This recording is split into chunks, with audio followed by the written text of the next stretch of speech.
Renting versus buying a home, which is better? Right now, it's an interesting time to be thinking about whether to purchase or rent. With the rise in interest rates, the current housing market has a lot of people concerning or worrying about if they should buy a home or keep renting. What do you think is better?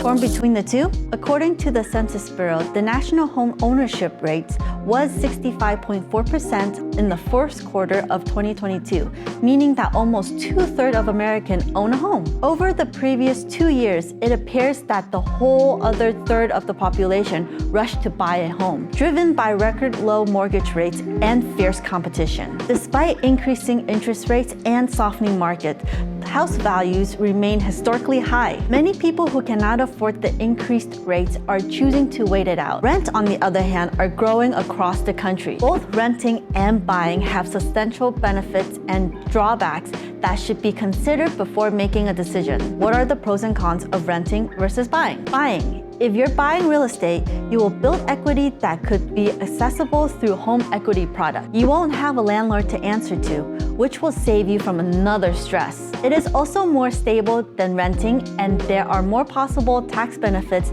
that goes a long way with it. And if you're very particular about your home design, you can improve or upgrade the home based on your aesthetic. You will enjoy certain benefits if you bought a home. Some cons of buying are we cannot guarantee that the property value will remain the same or appreciate even though there is a strong evidence of this in the Bay Area. There could be possible extra expenses beyond mortgage payment. And of course, if you own it, you will need to maintain it. So you're responsible for the repair and remodeling of the home, especially if you want to increase the value of the home.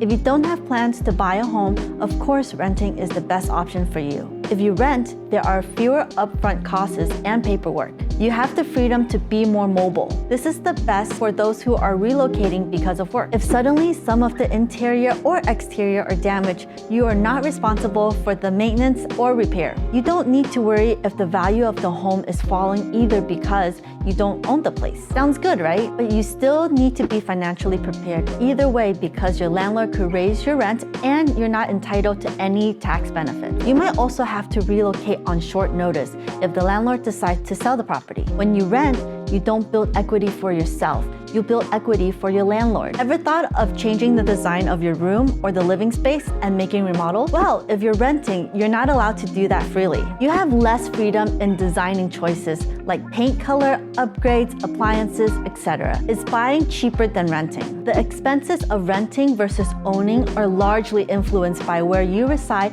and the local housing market. Most rental homes demand a security deposit to safeguard the landlord against damage. When you sign a lease, you normally put down the first and last month's rent. When evaluating a lease, inquire whether the monthly rent includes utilities such as water, electricity, gas, or internet access. Inquire about how the security deposit will be stored and if it will earn interest. A monthly mortgage payment is one of the most important expenditure of home ownership. It covers the loan's principal and interest, and it may change over time if you have a variable interest rate. Your monthly payment may also fluctuate due to the changes in property taxes and homeowners insurance costs. If you're buying a home in a homeowner association or HOA, you have an account for monthly HOA dues. The dues are for gardening, exterior upkeep, and community amenities. Also be prepared for the unexpected expenditures such as upkeep and repairs that comes with home ownership. And don't leave yourself short on funds after closing. Many first-time homeowners are caught off guard by these fees, which can lead buyers regret and financial trouble. Renting versus buying a home isn't just a matter of ownership. It can be a lifestyle choice as much as a financial one. Deciding between renting and buying a home is a personal choice. If you haven't determined which is best, it may be helpful to speak with a realtor who can help you weigh your option and make an informed decision. I'm Jessica Kwok, and I'm here to provide you a smarter approach to real estate. If you got something out from our video, please leave us a like, and if you're interested in other real estate topics, please subscribe. Don't forget to click that notification bell button and be updated as we upload twice a week.